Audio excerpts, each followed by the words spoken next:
Good morning, my dear friends. Today we are going to deal with the fourth session of project management. So, in that we are going to deal with steps in identification of right projects. ಇದರ ಬಗ್ಗೆ ನಾವು ಇವತ್ತು discuss ಮಾಡಬೇಕು.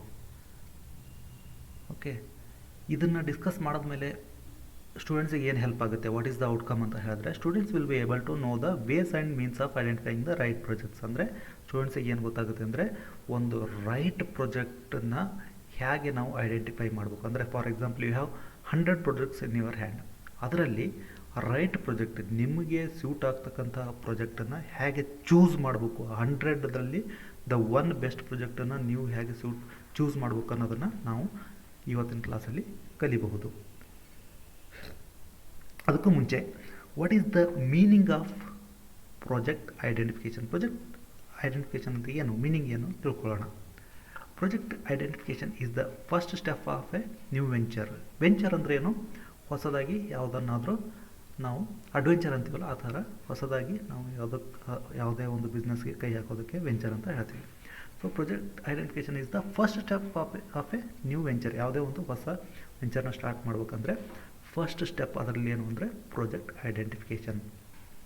So next is it is a crucial part of introduction of an enterprises as it may take to a high scale or hamper the entire venture if wrongly identified.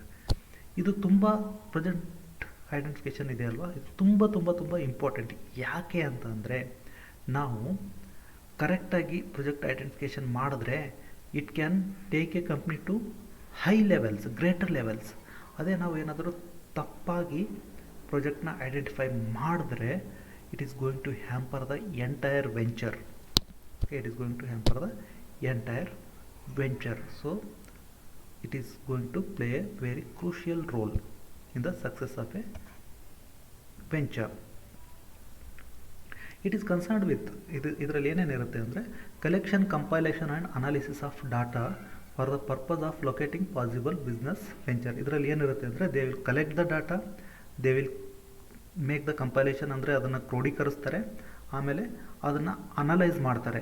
Analyse ಯಾಕೋಸ್ಕರ ಮಾಡ್ತಾರೆ ಅಂದರೆ they will analyse it for the purpose of locating possible business venture. ಅದರಲ್ಲಿ ನಮಗೆ possible ಆದಂತಹ business opportunities ಇದೆಯಾ ಇಲ್ಲೋ ಅಂತ ಹೇಳಿಬಿಟ್ಟು analyse ಮಾಡ್ತಾರೆ.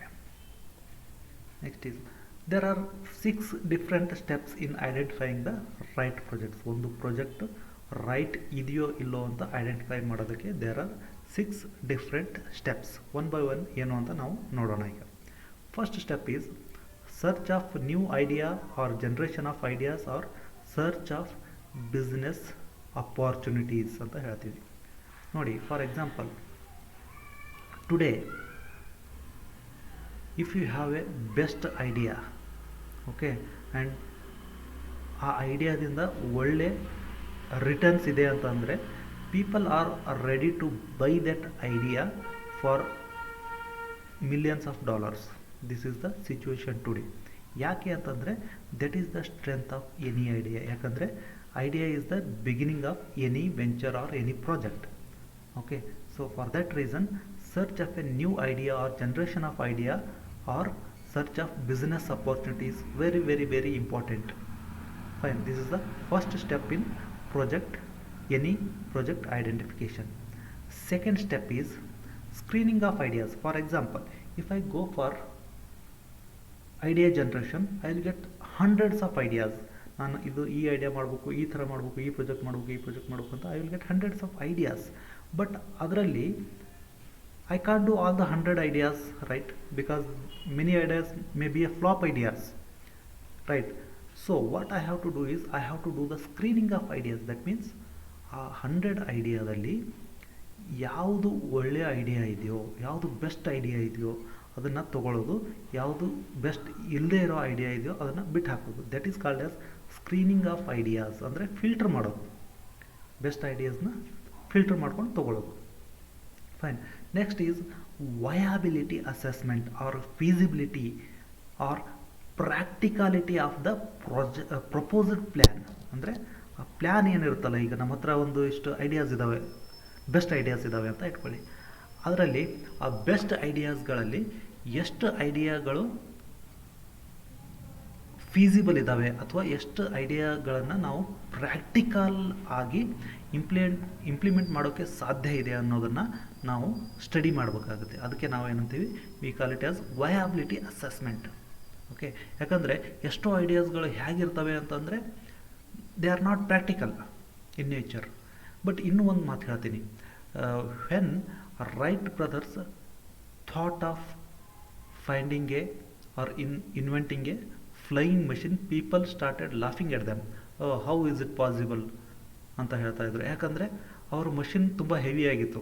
ಅದಕ್ಕೆ ಜನ ಏನಂದ್ರು, ಅಷ್ಟೊಂದು ಹೆವಿಯಾಗಿರೋ ಮಷಿನ್ ಯಾವತ್ತಾದರೂ ಪಕ್ಷಿ ಥರ ಹಾರೋಕ್ಕೆ ಸಾಧ್ಯನಾ ಅಂತ ಜನ ಕೇಳ್ತಾರೆ. But Wright brothers took it as a challenge and today metal birds are flying like anything. So we can't say which idea is feasible. ಇವತ್ತು ನಮಗೊಂದು ಐಡಿಯಾ ಫೀಸಿಬಲ್ ಅಥವಾ ಪ್ರಾಕ್ಟಿಕಲ್ ಅನ್ನಿಸದೇ ಇರ್ಬೋದು, but after 50 years that same idea may look practical. So it is up to us as to make a idea practical or feasible. Right. Next one is implementation.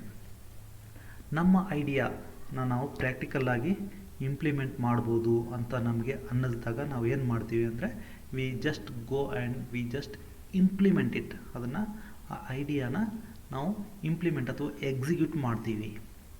We will do it, we will execute it. Fine. So next one is follow up. ಆ ಐಡಿಯಾನ execute ಮಾಡಿದ್ಮೇಲೆ ಏನು ಮಾಡ್ತೀವಿ, follow up ಮಾಡ್ತೀವಿ. ಏನಂದರೆ ಅದರಲ್ಲಿ ನಮಗೆ ಬೇಕಾದಂಥ expected results ಬರ್ತಾ ಇದೆಯೋ ಇಲ್ವೋ ಅಂತ ನಾವು ಚೆಕ್ ಮಾಡ್ತೀವಿ. ಬರ್ತಾ ಇಲ್ಲ ಅಂತ ಅಂದರೆ will go for replanning the whole implementation. ಅದನ್ನು ಮತ್ತೆ ಪ್ರೋಸೆಸ್ನ ಚೇಂಜ್ ಮಾಡಿಬಿಟ್ಟು ಹೊಸದಾಗಿ ಪ್ಲ್ಯಾನ್ ಮಾಡಿಬಿಟ್ಟು ಅದರಲ್ಲಿ ಇರ್ತಕ್ಕಂಥ ಎರರ್ಸನ್ನು ತೆಗೆದುಬಿಟ್ಟು ವಿಲ್ ಗೋ ಫಾರ್ ರೀಪ್ಲ್ಯಾನಿಂಗ್.